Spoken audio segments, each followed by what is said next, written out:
सत्तू बनता है, ठाकुर जी को भोग लगाया जाता है। भगवान के ही शक्तावेश अवतार परशुराम जी का भी जन्म हुआ था। यहाँ तक कि जो अन्नपूर्णा देवी है, उनका भी जन्म अक्षय तृतीया के दिन ही हुआ था। और अक्षय तृतीया के दिन ही जो भागीरथ जी हैं, उन्होंने गंगा को इस धरातल पे लेके आना था।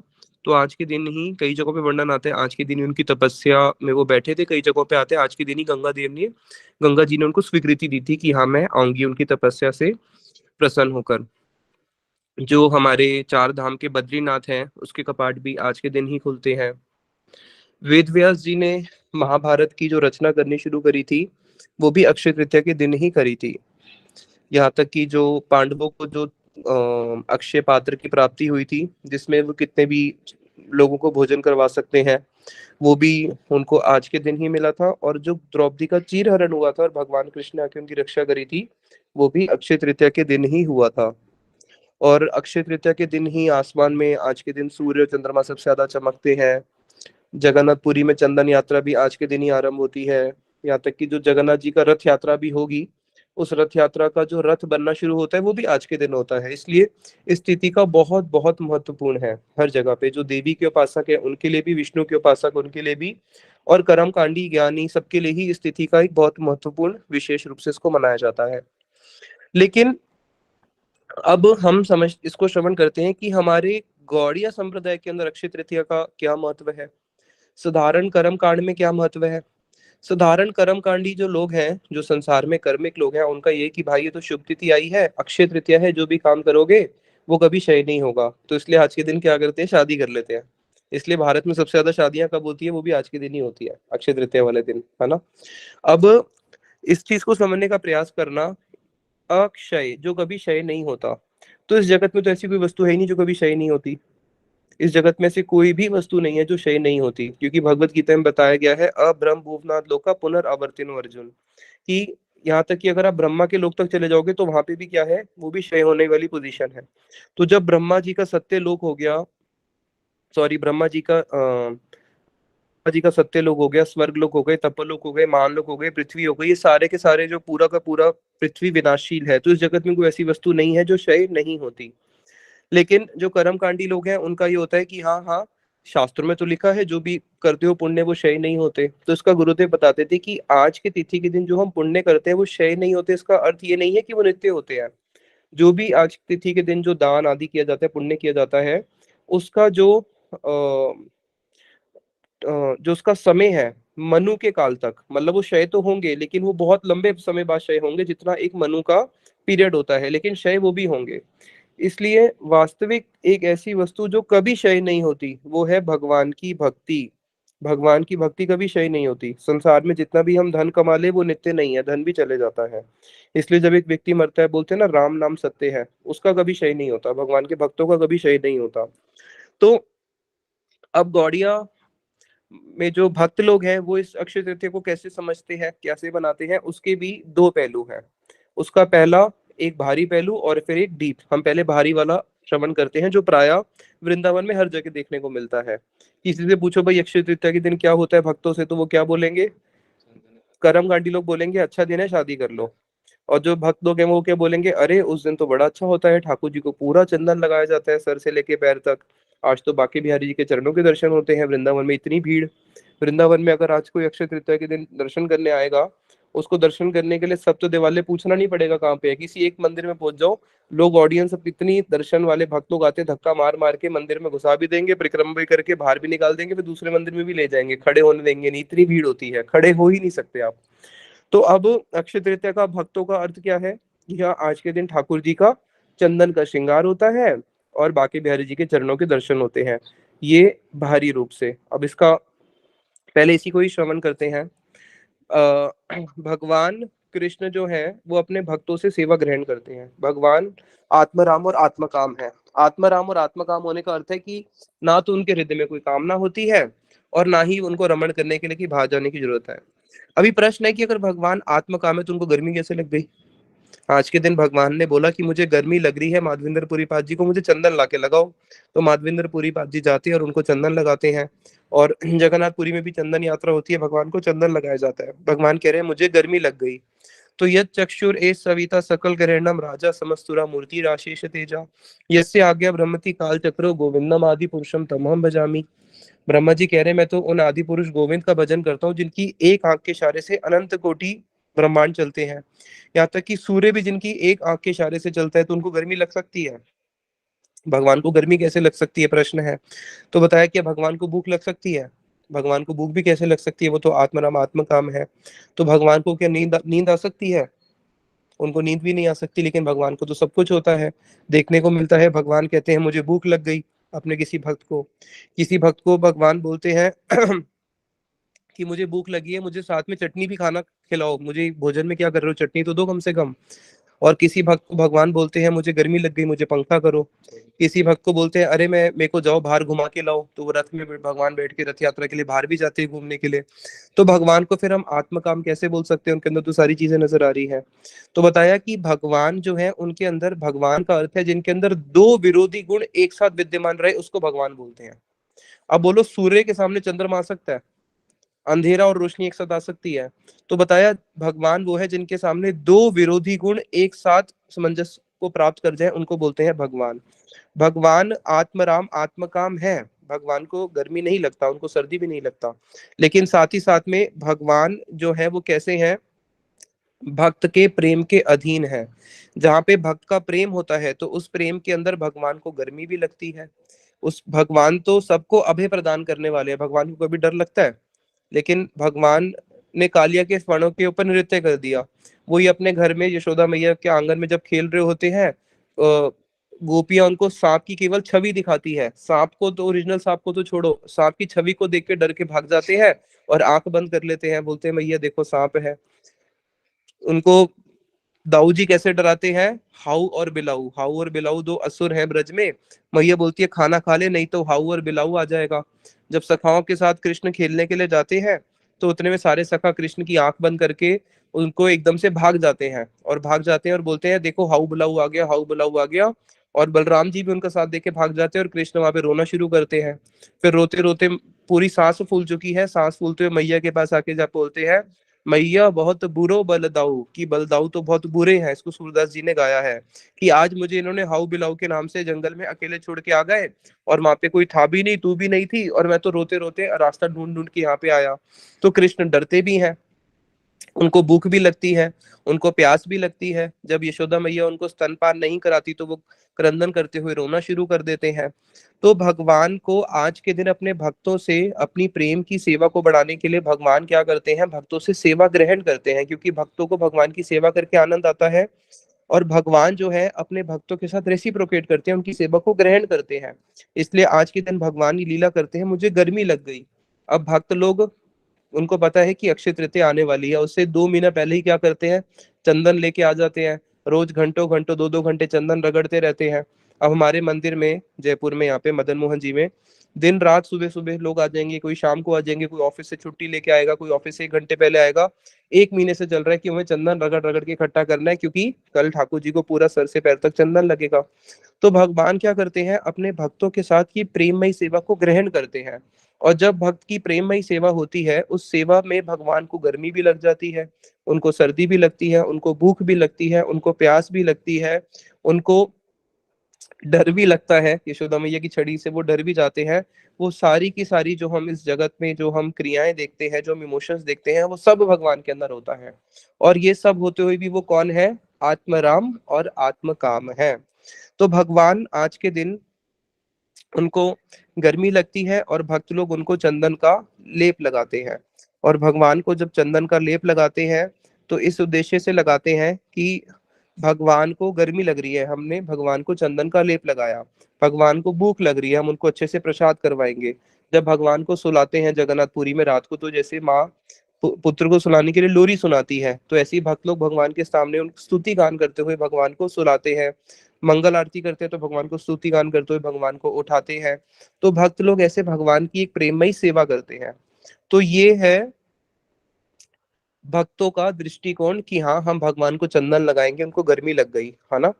अब इसके अंदर और जो गौड़ीय सिद्धांत है, एक स्टेप और आगे हम चलते हैं कि वो क्या है जो गौड़िया भक्त लोग भगवान को किस भाव से चंदन लगाते हैं। आप लोगों ने देखा होगा कि जगह जगह पे काले कृष्ण की सेवा होती है, लेकिन हमारे गौड़िया संप्रदाय ही एक ऐसा है जहाँ पे गोरे कृष्ण की सेवा होती है। जहाँ पे इसको आरंभ किया था इस्कॉन फाउंडर आचार्य शीला भक्ति वेदांत स्वामी महाराज जी के जो संन्यास गुरु थे, शीला भक्ति प्रज्ञान केशव गोसाई महाराज जी ने, जो कि उनके ही गुरु भ्राता भी लगते थे, ज्येष्ठ गुरु भ्राता, और शीला भक्ति सिद्धांत सरस्वती ठाकुर प्रभुपाद जी के शिष्य थे। जब उन्होंने गोरे कृष्ण के विग्रह को सबसे पहले प्रकाशित किया तो उनका जो उन्होंने एक समिति बनाई थी गौड़ीय वेदांत समिति, उसकी भी उन्होंने जो गौड़ीय वेदांत समिति की जो उन्होंने स्थापना करी थी वो भी आज के दिन ही करी थी, अक्षय तृतीया के दिन। उस गौड़ीय वेदांत समिति के अंदर ज्यादा लोग नहीं, 3 या 4 लोग ही थे जिनको लेकर उन्होंने उस समिति की स्थापना करी थी, और उसमें से ही एक इस्कॉन फाउंडर आचार्य शीला स्वामी महाराज जी भी थे।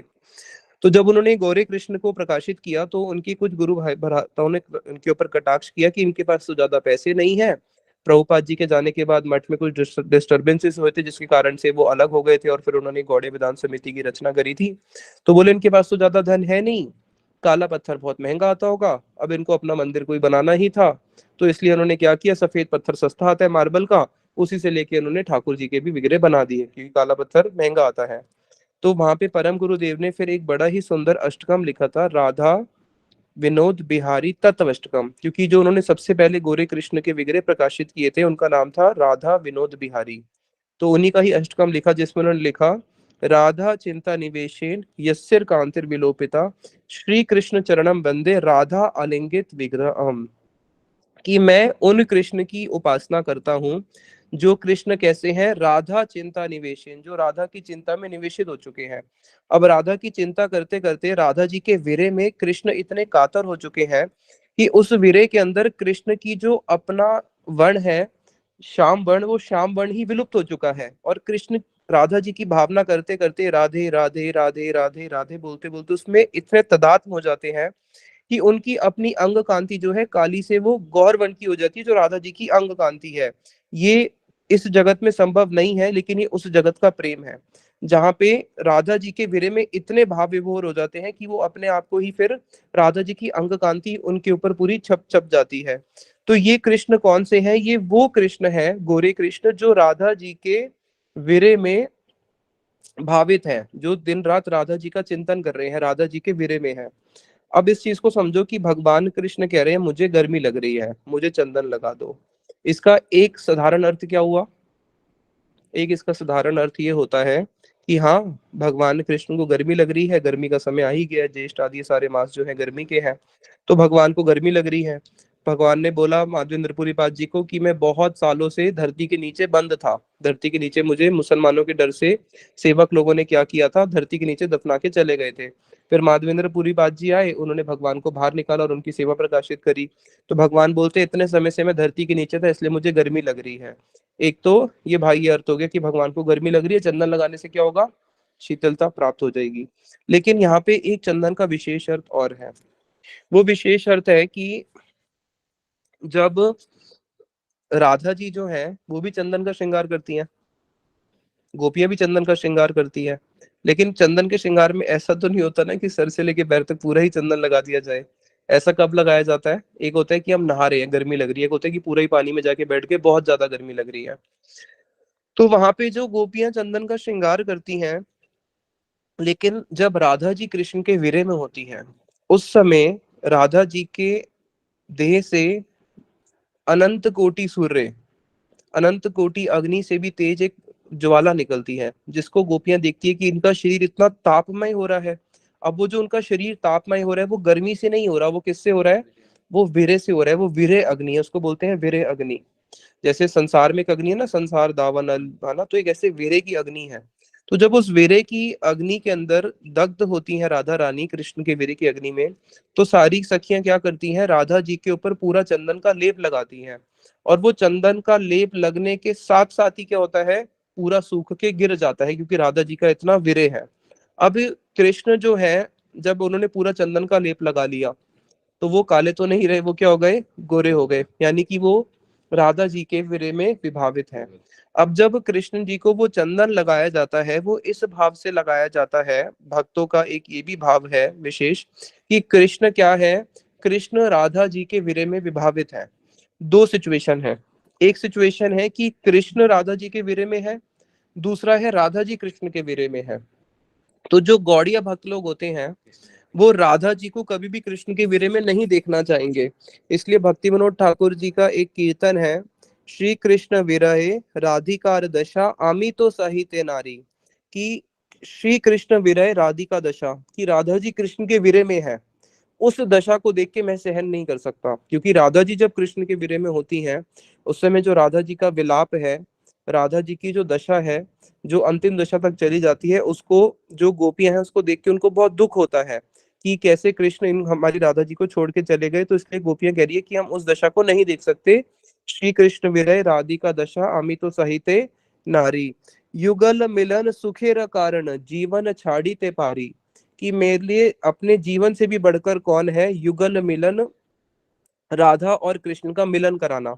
इन सखियों की सेवा होती है दासियों की, जब राधा जी कृष्ण के विरह में होती हैं तो ये क्या करती हैं, तो राधा और कृष्ण का किसी भी प्रकार से युक्ति कर करके मिलन कराती हैं। क्यों? क्योंकि उस समय राधा जी की विरहमयी दशा उनसे देखी नहीं जाती है। लेकिन एक दूसरा सिचुएशन है जिसके अंदर राधा जी मान करके बैठी हैं और कृष्ण आज राधा जी के विरह में है। तो गोपियां देखती हैं कि देखो ये हमारी राधा जी को तो बहुत बार बार क्या करते हैं, विरह में डाल देते हैं, समय पे आते नहीं हैं, और राधा जी दिन रात इनके लिए क्रंदन करती हैं।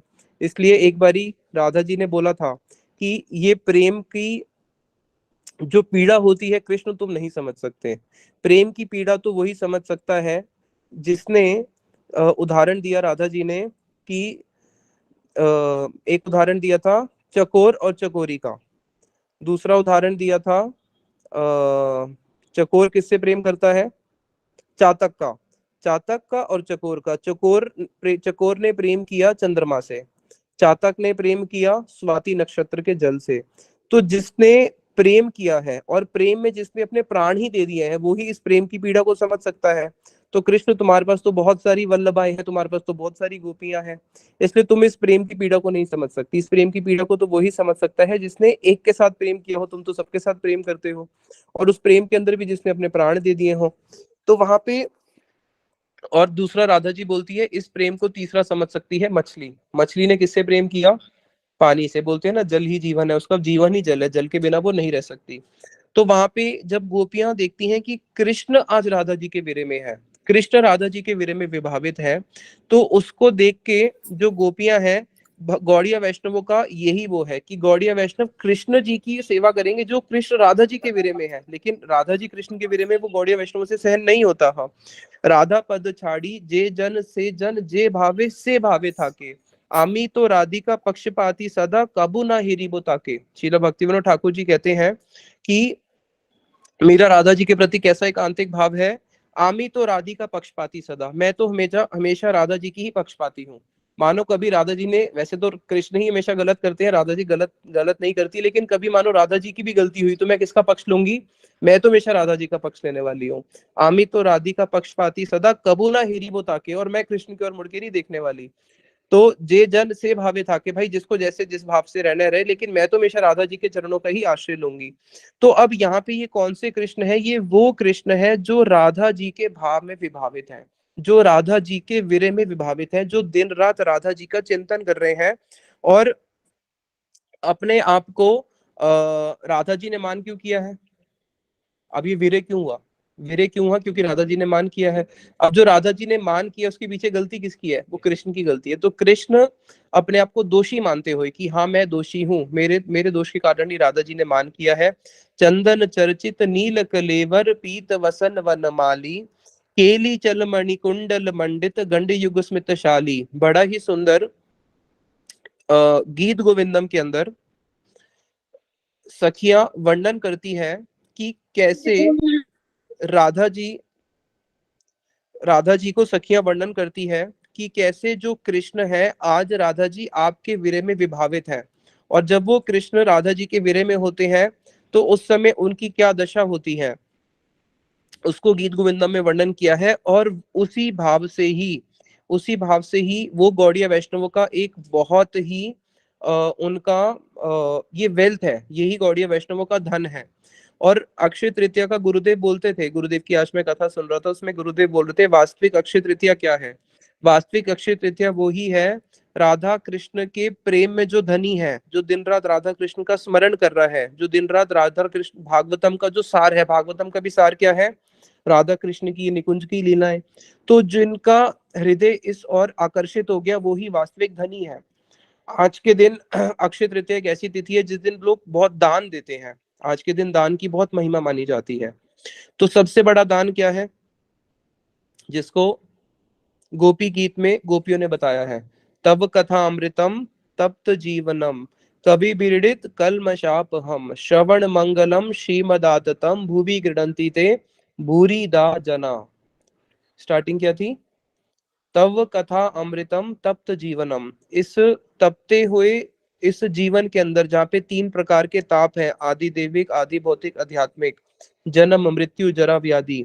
तो इस तपते हुए इस दावानल के अंदर इस संसार की ऐसी कोई भी वस्तु नहीं है जो आपको परमानेंट सॉल्यूशन दे पाए, जो आपको परमानेंट आपका इलाज कर पाए, जो आपके जो हमारे दुख है, हमारे दुख कैसे हैं, भक्ति विनोद ठाकुर जी का और कीर्तन है जिसमें बोलते हैं, अनादि करम फले पड़ी जीव भवानव जले तरी बारे ना देखी उपाय।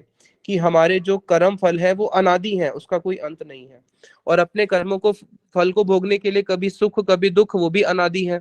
और हम इस भवानव जल के अंदर पड़े हुए हैं जहां से निकलने का कोई उपाय नहीं है।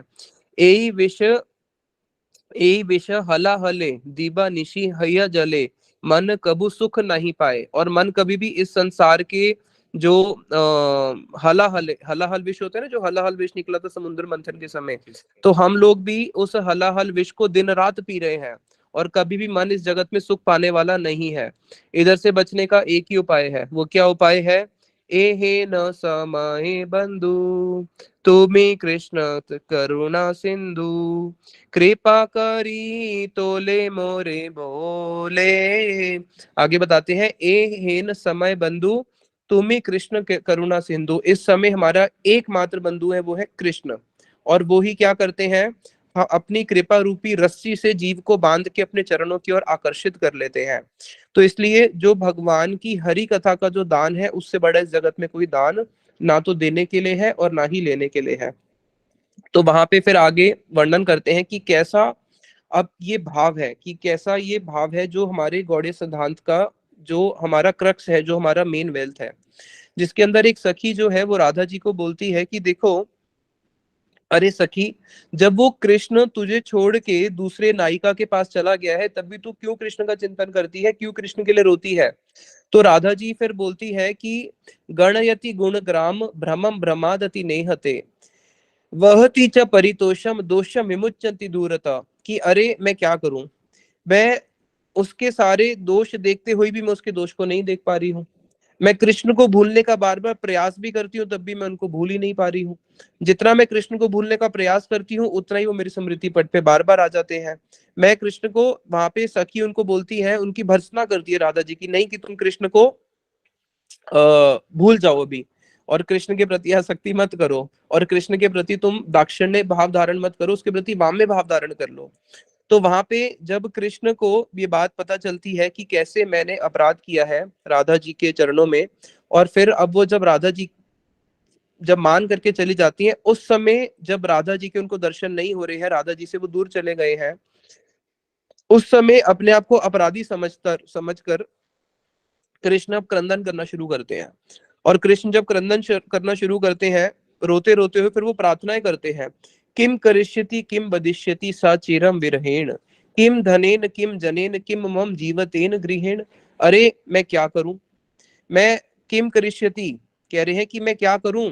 अरे राधा के विरह के अंदर तो मेरे को धन हो, चाहे मेरा जन हो, किम, यहाँ तक कि मेरा जीवन भी क्यों ना हो, ये सब तो मुझे असार बोध हो रहा है कि मैंने तो अपराध कर दिया है। अब मुझे समझ में नहीं आ रही कि मैं क्या करूं, और मेरे मेरे के अंदर जो राधा जी है मेरे से मान करके कहाँ चली गई है, ना जाने कहाँ पे होंगी। तो कृष्ण जो है इस प्रकार से वीरे के अंदर फिर क्रंदन करना शुरू करते हैं।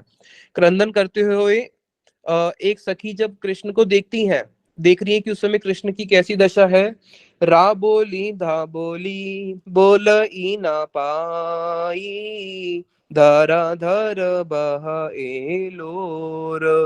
बता रहे हैं कि कृष्ण उस समय रा बोली धा बोली ता ना पाई, वो अपने मुख से राधा भी नहीं बोल पा रहे हैं, केवल रा बोलते हैं और अभी धा बोल भी नहीं पाते कि रा बोलने के साथ साथ उनके नेत्रों से आंसू की जो है लड़ी बहना शुरू हो जाती है और उनके मुख से धा नहीं निकलता।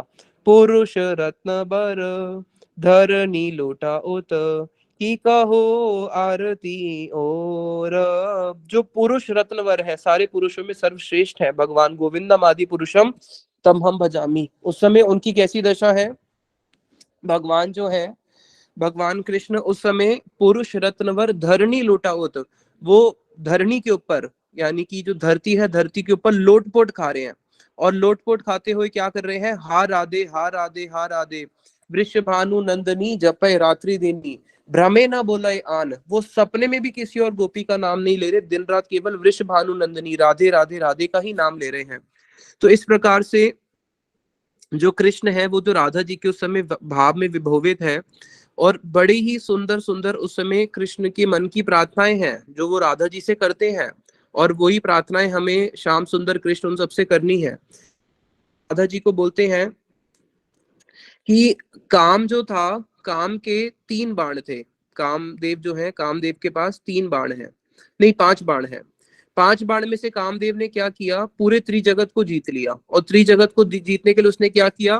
3 बाणे मदन जीतिला त्रिभुवने, अपने 3 बाण के प्रयोग से मदन ने पूरे के पूरे 3 भवन को जीत लिया।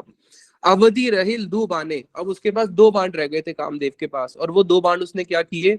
विधि बड़ा दारुण बांधी थे रसिक जन। रसिक जन यानी कि कृष्ण कह रहे हैं हमको बांधने के लिए विधि बड़ी दारुण है। दारुण मतलब समझते हो? विधि बड़ी कठोर है, रुष्ट है।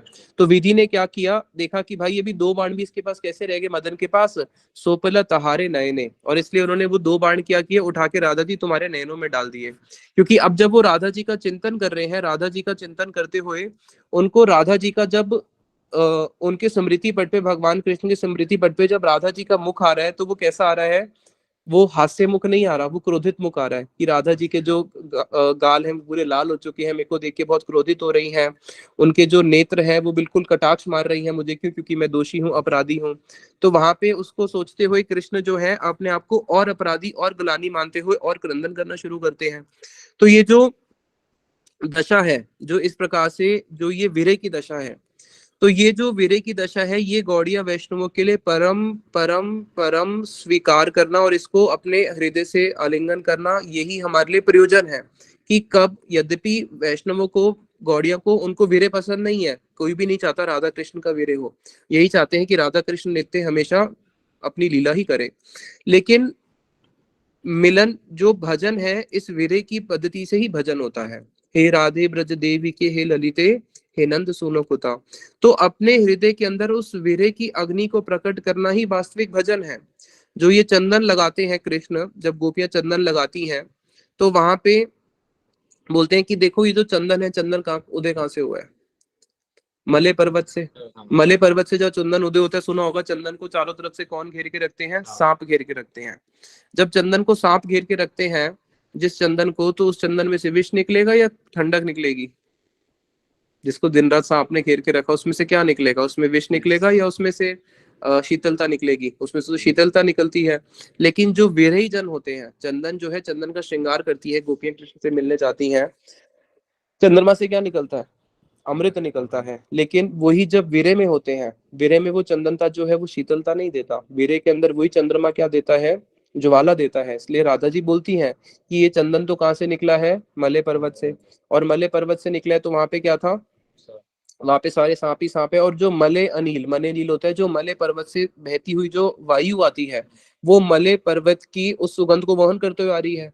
और वो बहुत ही धीर समीरे यमुना तीरे बसते वने वनमाली, वो जो जो मले पर्वत की जब वो वहां से आती है वायु, जब वो वायु वृंदावन पहुंचती है, वृंदावन में जहाँ पे वो देखती है कि अरे तो वही स्थान है जहाँ पे राधा कृष्ण की लीलाएं होंगी, वहां पे आके वो बहुत धीरे हो जाती है। धीरे समीर, समीर भी वहां पे आके धीरे हो जाता है। और साथ में वो क्या लेके आ रहा है?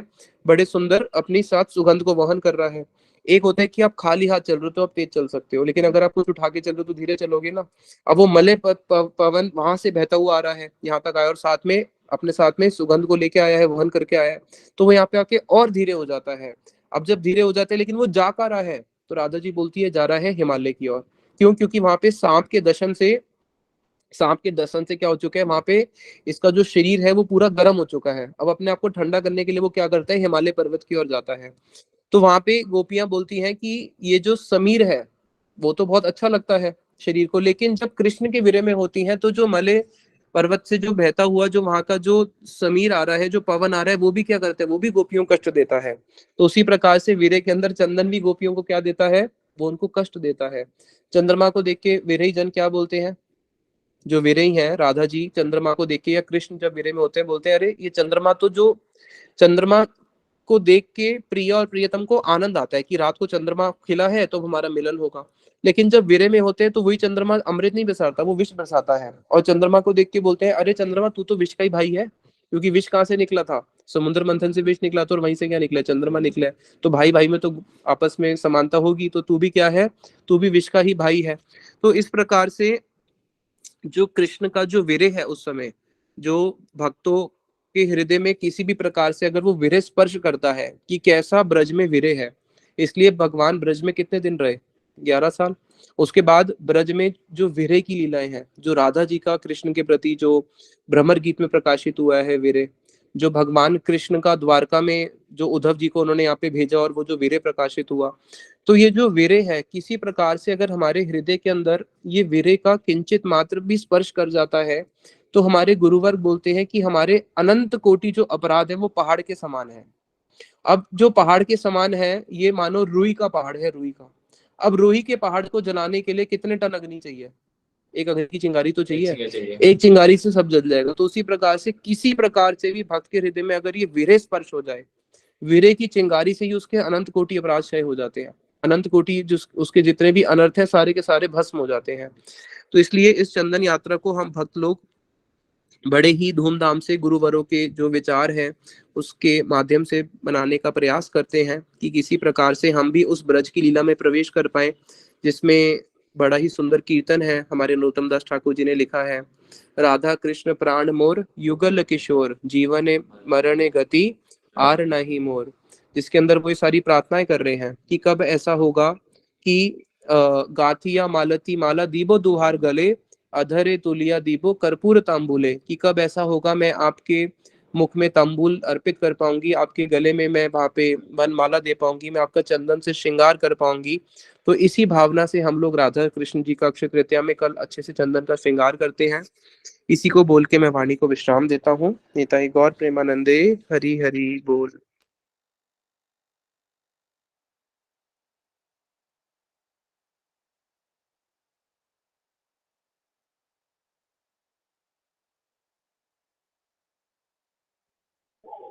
हरे कृष्णा।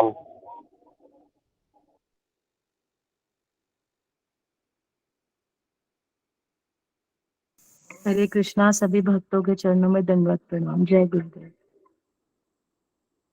हरे कृष्णा।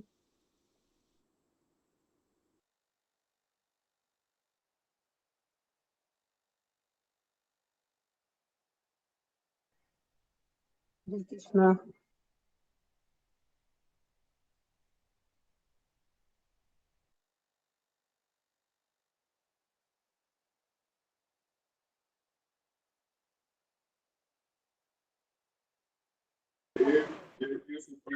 हरे कृष्णा दी दंडवत प्रणाम। हरे कृष्णा गुरुप्रिया दीदी।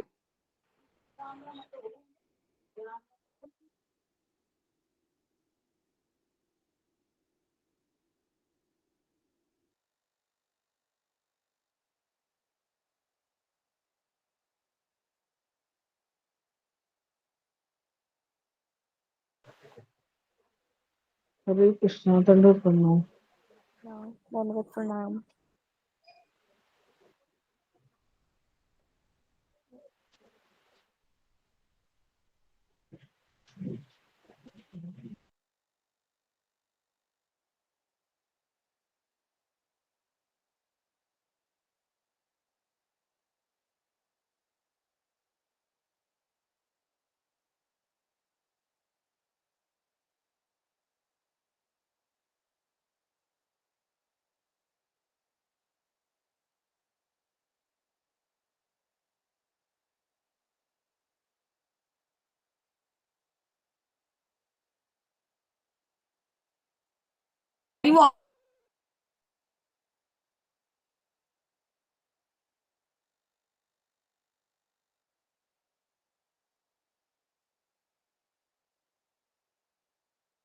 हरे कृष्णा।